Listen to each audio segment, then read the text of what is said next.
asalaamaaleykum wa rahmatullahi taala wa barakaatuhu mbokk yi ñu ngi leen di nuyu di leen ziar di rafetlu bu baax ànd bi nga xam ne yéen a ngi koy ànd ak ñun jamono bu nekk di leen ñaan ngeen di wéy di abonné ak di yaatal vidéo yi ngir njëriñ li mën a yaatu ba daj fépp ngir lool rek mooy sunu yéene muy ñëpp jariñu ci comme niñ ko doon defee rek noonu lañ koy continuer ci programme bi nga xam ne moom la ñuy amal ngir jàppale ñi nga xam ne ñooy def bac di ñaanal ñëpp tawfiix ak najaax programme bi nag képp koo xam ne yittewoo na ko wala mu bëgg ci lu gën a leer mën na jokkoo ak ñun ci 77 389 92 58 77 389 92 58 képp ku ñu woo wala mu envoyé ñu message dina ci am lu gën a leer ndax bëgguñ di ko def ci biir leçon yi muy guddal vidéo yi loolu moo ko waral incha allah niñ ko defee woon ci leçon bi njëkk moom lañ koy defee tey mooy def benn madxal benn tamhid boo xam ne dañ koy def ci leçon bi nga xam ne moom lañ war a jàng ngir loolu kat daf lay jàppale ci li nga war a jàng matière bi boo xamee fan la bàyyikoo fan la tàmbalee fan la jaar ba agsi ci yow dafay yomb pour nga maîtriser leçon yi nga ci jaam pour nga comprendre ko waaye pour nga xam ko bu baax a baax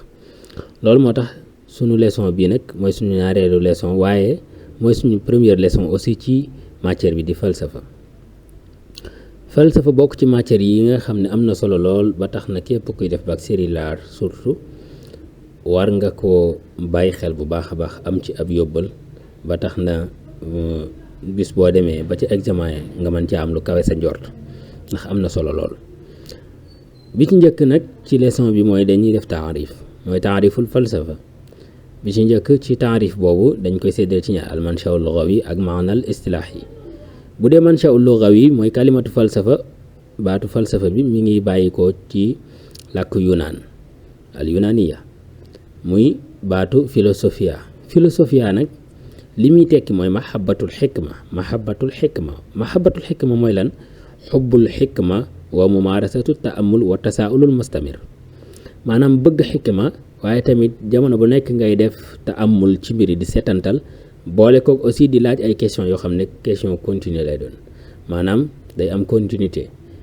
nekkul ne nag nafsu su'aal moom ngay takraar nekkul ne question bi nga laaj moom ngay posé waat même question déedéet mais question bi buñ ko tontoo tontu bi dafay juraat beneen question ñu nga tontuwaat question boobu juraat beneen question nan lañ mën a comprendre loolu mooy ci bu njëkk da nga daan dégg benn wax buñ daan wax ñu naan lan kaay ma yónni la foo ma yónni kër mbote kuy mbote àll kuy àll jéeri kuy jéeri tan kuy tan mbombe kuy mbombe gaas comme noonu question boo tontu question boobu day jur beneen question waaye nekkul ne question bi nga njëkkoon a laaj moom nga laajaat déedéet mais question bi buñ ko tontoo day tax nga amaat possibilité mën a laajaat beneen question ci question booba ci réponse bi kon loolu mooy falsafa ci gàttal léegi kon ci maanal istilaahi bi mooy lan benn activité la boo xam ne xel moo koy def te xel mi koy def ci tarixa bi mu koy def tarixa naqdiya maanaam dafay xool ngir mën a distinguer mën a ràññale li nga xam ne mooy originalité bi ak li nga xam ne mooy muzayaf bi léegi nag question yooyu muy posé moom xel wala boog falasifa yi question yooyu ñuy posé ci lan la aju dafay aju xawlal wujud mooy ci existence ci nekk ak maarifa mooy lu aju ci xam ak alxiyam bu ñu yemoon ci ñett yi rek mu doy ndax ñett yooyu ñooy mabaxis asalaasa ar raisiya mooy al wujud al maarifa alxiyam waaye wal insaan lan moo tax al insaan léegi nag tasaawulaat yooyu muy def ci ban tarixa la koy def bi tarixatin manhajiya du ko def ci tarixa madhabiya de bi tarixatin manhajiya la koy def looloo tax mu ne la baidan anil wasaaya al musbaq buñ ne al wasaaya al musbaq ci nan laa la ko mën a leeralee pour nga comprendre ko mooy su ma dikkoon ne la Muhammad day ku baax la nga daal di jàpp ne Muhammad ku baax la ngir wax gi ma la ko wax su boobaa da nga kaa jàpp i'timaadan anil wasaaya al musbaq dégg nga mooy da nga koo jàpp ci wasaaya yi nga xam maanaam ci musallamaat laa ko mën a tuddee mooy dama laa wax dara nga jàpp ko te gëstuwoo ko waaye nag bu fekkee dama ne la Muhammad ku baax la jàppoo ko nga dem gëstu ji Muhammad moom ma la wax ku baax la est-ce que mandarga yi tax ñu xam ne kii ku baax la mi ngi ci moom. bi nga gëstoo nga gis ne kat lii tax ñu nekk nit kii ku baax la loolu lépp mi ngi ci Muhammad nga soog di jàpp ne Muhammad ku baax la subaa da ngaa def loolu ñuy wax tafalsuf mooy da ngaa jëfandikoo falsafa ndax yow waxuma la ko rek nga jàpp ko mooy musalamaat mais da ngaa dem nga gëstu ji def sa investigation bopp ba am ci lu leer. léegi nag loolu moo tax kon falsafa dafa am question yu muy posé wala mu koy tontu yooyu bokk na ci kayfa naarifu al xaq min al baatil ak tamit hal lil insaan xurriya fi amalihi ak maa huwa al kaa'inu al xaqiqi. dégg nga kon buñ jógee ci mafhumul falsafa mooy lan mooy falsafa ci boppam wax nañ ko mooy ne benn activité la boo xam ne xel a koy def bu ñu ne activité maanaam benn jëf la joo xam xel a koy def jëf jooju nag mu ngi koy teg ci ay question yu muy posé ak yu muy tontu yoo xam ne mi ngi ko teg ci ñett yooyu al wujud al maarifa al xiyam. danañ xam ci kanam lan mooy al wujud lan mooy al maarifa lan mooy al xiyam. dégg nga kon boo xamee mafhum bi da ngay xam fan la bàyyi ko mooy nashatul falsafa indal yunaan nashatul falsafa indal yunaan buñ ko waxee nag amaana ma jàpp ne est-ce que kon falsafa ci jamono yunaan alxadim la tàmbalee waaye su boobaa mën nañ ne kat tàmbalewu fa mën nañ ne falsafa ak doomu aadama bi ñoo ànd ci gàttal mooy bi nit ki existé rek la falsafa existé ndax lan doomu aadama dafa bindoo noo xam ne moom jamono bu nekk day bëgg di xam lu bees lu mu xamutoon day bëgg di découvrir lu mu xamutoon day bëgg aussi di dañ kumpa maanaam dafa am lu ko réeree dafa am lu mu xamut dafa am loo xam ne kumpa la ci moom mu bëgg kumpa googu dañ loolu ak doomu aadama ñoo ànd kon jàppal ne falsafa ak doomu aadama ñoo ànd waaye nag ci anam biñ koy defee ci méthode biñ koy defee loolu mi ngi feeñ ci jamono al yunaan al xadim mi ngi feeñ aussi fii Athina nag mooy capitalu yunaan al xadim moo tax mu ne zaharat fi Athina al xadim min al qarni sadis xabla al milad waaye feeñ googu mu feeñ ñan ñoo ci gënoon a fees ci ñan la maanaam ñan ñoo ko doon momaaras ñi ci gën a fees mooy ko ci mel ne Thalès ak Héraclitus ñoo ci gënoon a fees waaye nag ñoom bi ñu jàllee ñoom Thalès dafa am ñeneen ñu ñëw ñoo xam ne falsafa mën nga ne ci ñoom la ñoree wala boog ci ñoom la gën a màggee ñooñu ko ci ñi ci gën a siiw ñoo ñetti ñi mooy Socrate Aflaton ak Aristote ñoo ci gën a siiw bu ñu xoolee ci Socrate li gënoon a fees ci manhajam mooy taarixam bi mu daan jëfandikoo danaan poser ay questions yoo xam ne dafa am lim ci jublu benn mu bëgg a soññ ki muy waxal wala maanaam mu bëgg a soññ ki muy waxal ci xalaat wala mu bëgg koo xamal ne ko xamoo wala mu bëgg koo xamal lu mu xamutoon waaye am na benn objectif bu tax muy laaj waaye la muy laaj mën naa nekk loo xam ne réeréwu ko te loolu mooy li gën a garaaw ci falasifa yi ñoom buñ lay laaj nekkul ne liñ lay laaj xamuñu ko mais dañ koy xam ba nopp di ko laaj moo tax nekkul ne bu ñuy laaj ci benn mbir buñ ca nekkee di ca laaj lool mbir ma ñuy laaj dañ ca xamul dara déedéet dañ cay xam ba noppi soog caa laaj loolu mooy li ci garaaw dégg nga kon da ngay gis ne Socrate loolu moo gënoon a fees ci mbiram mais nag pour l'instant liñ bëgg rek li ci objectif bi sax mooy nga xam al yunaanul xadim ñan ñoo ci gënoon a fees maanaam njëlbeenu falsafa ñan ñoo ci gënoon a fees ñi ci gënoon a fees mooy ku ci mel ne Thalès Héraclitus Socrate Aflaton Aristote ñi ñoo ci gënoon a fees loolu boo ko ci jàppee mu doy ndax bëgguñ di indi yenn détails yu bari mu lay xaw a jaxase bi Socrate jàllee ñu teg ci Aflaton moom moo créé al-alamul misaali dana gën a leer incha allah comme niñ ko waxee bëgguñ di dugg ci yenn détails bi Aflaton jàllee Aristote ñëw Aristote nag moom dafa boole woon li ñuy wax théorie ak pratique ñaar yooyu la boole woon ci xeeti maarifa ak mooy maarifa ak tajriba dégg nga Socrate moom mooy jàngal Aflaton jàngal Aristote ci gàttal moom mooy tilmiisu Aflaton moom mooy taalibe Aflaton di taalibe Socrate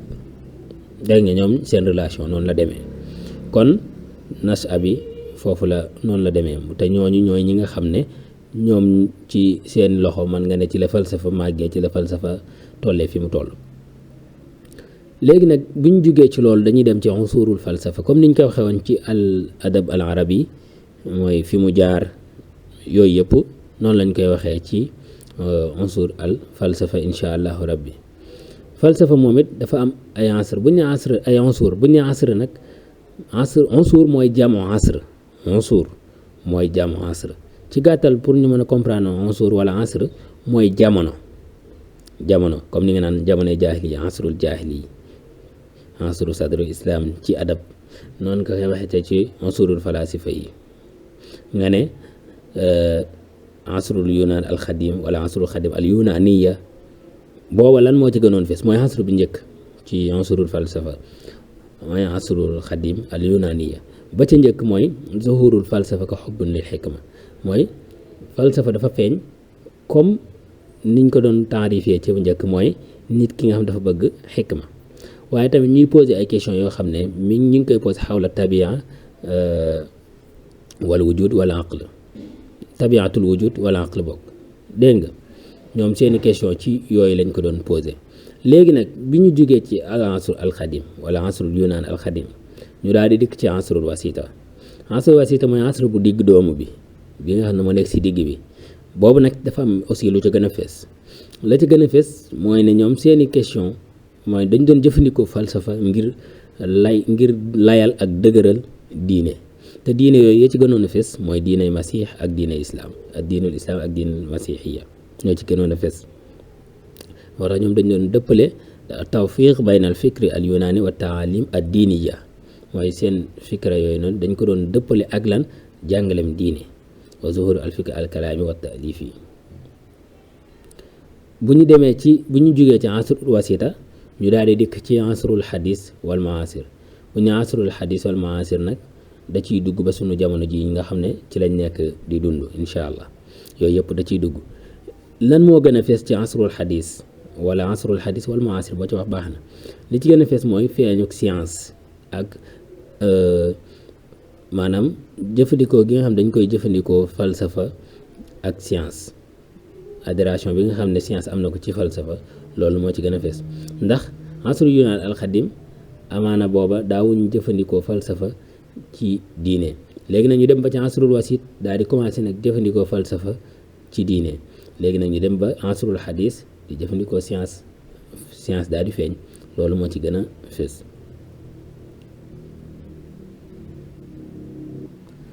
kon ci gàttal lan ngay jàpp ci unsurul falsafa bi mooy da ngay jàpp ne ñetti asr la am asr ba ci njëkk mooy asrul yunaan alxadim ba ca tege mooy asrul wasita ba ca tege mooy asrul xadis asrul yunaan alxadim la ca gën a fees ci ñoom mooy ne seeni question dañ ko doon posé xawla tabiatul wujud ak ci aql bu fekkee nag asrul wasita seeni question dañ ko doon posé ngir maanaam dañ doon jëfandikoo falsafa ci gàttal ngir dëgëral diine yooyu yi ci gënoon a fees mooy diine islam ak diine masixiya bu dee ci asrul xadis yi ci gën a fees mooy lan feeñ gi nga xam ne science feeñ na ko loolu moo ci gën a fees kon ñett yi mooy ñetti unsur yi nga xam ne ñoo nekk ci unsurul falsafa dégg nga léegi nag bu ñu jógee ci loolu dañuy dem ci mabaaxisul falsafa as-salaasa ar-raisiya mooy mabaaxis yi nga xam ne maanaam falsafa ci loolu la aju maanaam ay gëstoom génnul ñett yooyu mooy ban ak ban mooy mabaxasul wujud ak mabaxasul maarifa ak mabaxasul xiyam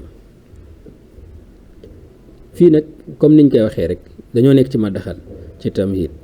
moo tax bëgguñ di dugg ci yenn détails yi ngir muy bari ci yéen ba leen di sonal ndax benn bu ci nekk incha allah rabbi dana gën a leer ci leçon yi nga xam ne moo nekk ci kanam moo tax dañuy bëgg rek nga xam asl bi wala base bi nan la demee léegi nag kon da ngay xam ne falsafa ab liggéeyam ci ñett yi la tënku ci ñett yi la aju man nga ne ñett yooyu mooy mabaxasul wujud mabaxasul maarifa mabaxasul xiyam maanaam gëstu falsafa ci ñett yi la ci lan lay gëstu bi ci njëkk mooy al wujud bi ci tege mooy al maarifa bi ci tege al xiyam kon ñett yi la falsafa di gëstu al wujud al maarifa al xiyam moo tax ñu ne la ñett yooyu mooy mabaxis ar raisiya yi nga xam ne moom la falsafa am mooy mabaxasul wujud mooy lu aju ci wàllug nekk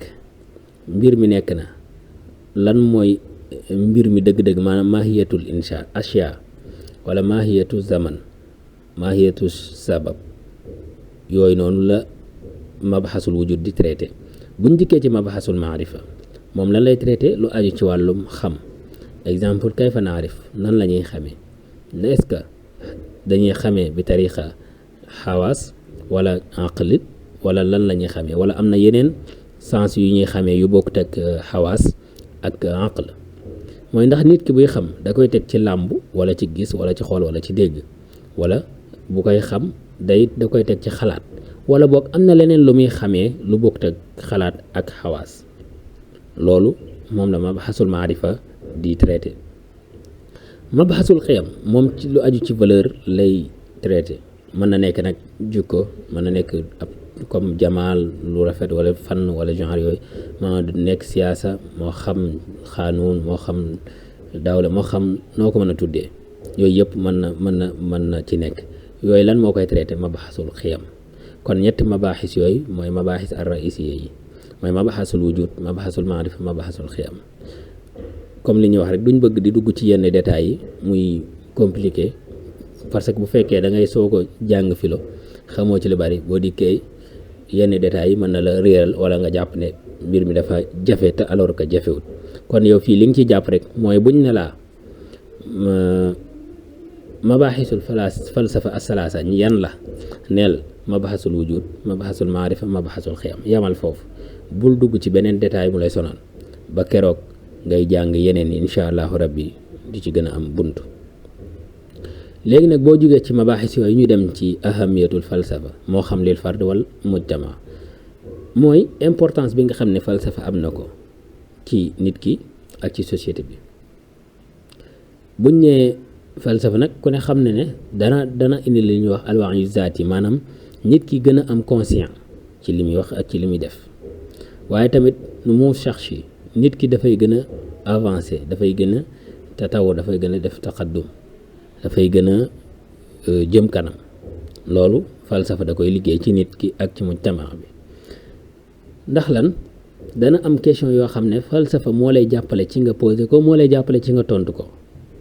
te boo ko tontoo tontu bu jaar yoon mooy tax nga mën a xam sa jaaruwaay ak sa masir dégg nga moo tax ne yabni hada tafkir alaqatun sadiqa maa zaat wa yuassisu al istiqlaliya al fikriya wa saxshiya kama yuwaddixu dalika tafaul al taamuli al amiq alladi dakarahu madhabu taxawul al saxshi. dégg nga question yooyu mooy lan man ana limaada umin ak lan ma maanal wujud yii nii doomu aadama mu nekk war na ko posé boppam war na ko tontu lan mooy tax nga mën ko jëfandikoo falsafa ak tafalsuf loolu mooy tax nga mën a posé question yi ba nopp mën koo tontu bu jaar yoon ndax amaana boo ko tontu bu jaarul yoon moo lay dugal ci ay tooxi doona dégg nga kon falsafa jàppal ne képp ku koy jëfandikoo ba sànku ci dafa am question yu mu posé tontu bu jaarul yoon waaye boo ko tontu bu jaar yoon ci jàmm ak salaam rek lay mujjee yow. mooy lan falsafa daf lay jàppale ci say xalaat mën a doon xalaat yu rafet waaye tontu yi ngay tontu it mën a doon tontu yu raisonnable maanaam da nga koy teg ci xel mu sell waaw day taxit yow maanaam say seetantal maanaam nga mën a seetantal ci mbir te boo ci seetantalee it aussi nga mën cee judduloo dara mu mën a jël résultat bu am njëriñ. dana tax aussi société bi mën a dund ci jàmm maanaam nit ñi mën a dund ci jàmm ndax lan kenn ku ci nekk dafay xam ne moom li mu xam ak ni mu ko xamee am na keneen ko xam leneen nu bokkut ak na mu ko xamee te kenn ku ci nekk mën na nekk ci région loolu mooy tax kenn ku ci nekk mën a considérer moromam te considération bu amee jàmm dafay am ndax kenn ku ci nekk la mu nekk mën nga koo nangul bu raisonnable loolu falsafa da koy jëriñ. moo tax mu ne binaaw nizaamun xiwaari wa mujtamaun mutasaamih kenn ku ci nekk day mën a waxtaan ak sa moroom ba noppi it kenn ku ci nekk mën a nangul moroomam la mu nekk dégg nga kon daal ci gàttal falsafa dana indi jàmm ci ab société te it kenn ku ci nekk di nga mën a nangul nit ku ci nekk la mu nekk moo xam saxaafaam moo xam aadaam moo xam cosaanam moo xam loolu lépp lan mooy tax mooy da ngay xam ne benn version rek nekku fi kii day gisee ni kii gisee ni kii amee ni kii defee ni kii nangam ak nangam. al falsafa tuwaffiru zurufan li ta'zizi salaam wa tanmiya dafay tax jàmm ak développement am ci dëkk day taxit jàmm ak développement am diggante nit ñi wa tad'um saqafatu ihtiramul akhar kenn ku ci nekk mën a nangul moroom mën a respecté sa morom tuqawi al qudraat al aqliya day taxit maanaam sa xel puissance bi mu am mën a lan gën a dëgër lan mooy waral loolu ak tafkirul mantiqi xalaat yoo xam ne da nga koy teg ci lu raisonnable mais du doon tafkirul xuraafi wala yoo ko mën a tuddee xeet anwaaw tafkir bari na ak tafkiru naqdi du bokk maanaam mooy tafkir bi nga xam ne moom la falasifa yi di jëfandikoo ngir mën a juddulul dara ci mbir waaye taxlilul munazam maanaam taxlil di analyser mbir teg ko ci yoon bu baax bi bañ a analyser rek ci ay sentiment wala yooyu noonu déedéet waxalul muskilaat tusaahim fi banaa mawatinin waaxin loolu it day falsafa day tax problème yi am ci société bi ñu mën koo résoudre mën koo régler waaye tamit dafay participer ci ñu tabax maanaam ay habitants yoo xam ne kat ñu conscient lañ yastati'ul munaqasha wa taqdim axlaaqi wal mas'uliyat al fikriya kenn ku ci nekk mën a débattre seen biir waaye tamit jikko yeeg yooyu yëpp man di rafet ba noppi it mas'uliyatul fikriya may xawma terme bi du ma ko mën a leeralee waaye daal kenn ku ci nekk xalaat yi muy xalaat mu mën koo teg ci yoon maanaam mu mën a doon loo xam ne aussi lu jaar yoon la au lieu que muy xalaat yoo xam ne mënta juddulu lu baax tuaddu al xutwatu al asasiya li ay ilmin axar falsafa mooy plan bi njëkk wala bokk mooy jéego bi njëkk ci bépp xam-xam boo mën a gis ndax lan xam-xam boo gis rek mën nga ne dana am alaaqa ak xel dana am relation ak xel te xel moom noonu jëfandikoo googu nga koy jëfandikoo di ca xalaat def ca falsuf loolu mooy philosophie te loolu mooy jéego bi njëkk ci bépp xam-xam dégg nga fa bi duunil falsafa la naxsul ala asaasin li ulumil axar misla al mantiq wal fisiya wa riyadiyat ci lu dul falsafa daal mënuñoo am benn asaas ci benn ulum nag ak ulum boobu mën a doon ba tey tu xaqiqu tamaasuku al ijtimaai day taxit société bi mën a nekk ci jàmm min xilaali tafkir al axlaaqi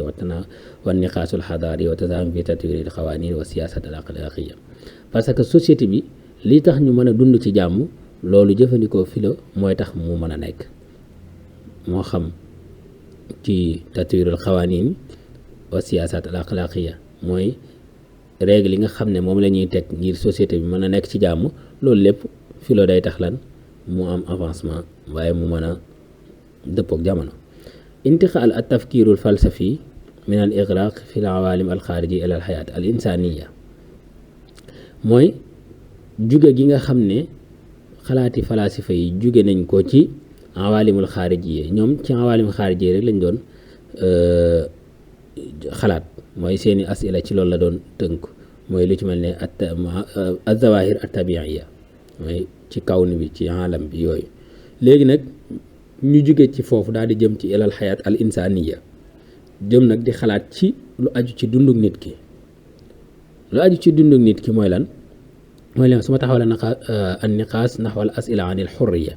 al wa'i al adala mooy léegi xalaatatuñ wala posé tuñ seeni question rek jëmale ko ci tabian bi ak kawnu bi mais léegi dañ koy posé ci lu aju ci liberté lu aju ci conscience lu aju ci al adala yooyu léegi seeni question nag ci loolu la aju te asila yooyu lan tartabit bil xayaatil yawmiyya lil insaan dafa am alaaqa dafa jàppante ak dunduk nit ki nga xam ne chaque jour da koy dund ndax chaque jour nit ki dund loo xam ne da nga naan kii am na liberté wala amul liberté wala boog ki am na conscience ci li muy def wala déet wala boog lii adala la wala du adala loolu lépp da nga koy gis ndaxte bi ci njëkk mooy kenn ku ci nekk ci société ngay dund te société boobu dafa am ay règles yu cay nekk règles yooyu nag ci lan la basé wu ndax adala la ndax conscience sang ci waaye ndax it xurriya mi ngi ci yooyu yëpp ay question la yoo xam ne dafay répété wu chaque jour léegi nag loolu mooy tax ñu daal di laaj ab question muy al falsafatu islam wala alaqatu bil falsafa al yunaani falsafatul islam ban relation la am ak falsafatul yunaani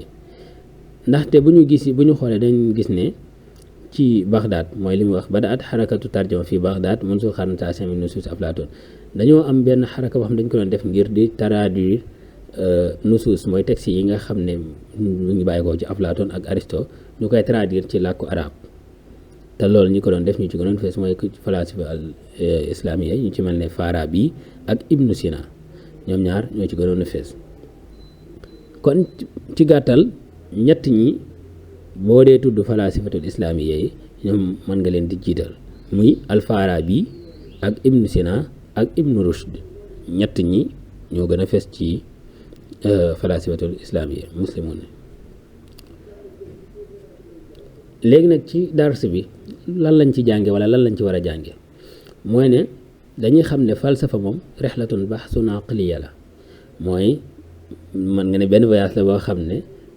gëstu bi ci xel lay tege. lan lay gëstu lu aju maanaam comme niñ ko xewoon sànq mooy mahabbatul hikma, mooy ngir xam lu am njariñ waaye jéem koo jëfe. daanaka loolu mooy falsafa ci gàttal en tant que yow musulman. fan la tàmbalee? mi ngi tàmbalee ci Yunaan alxadim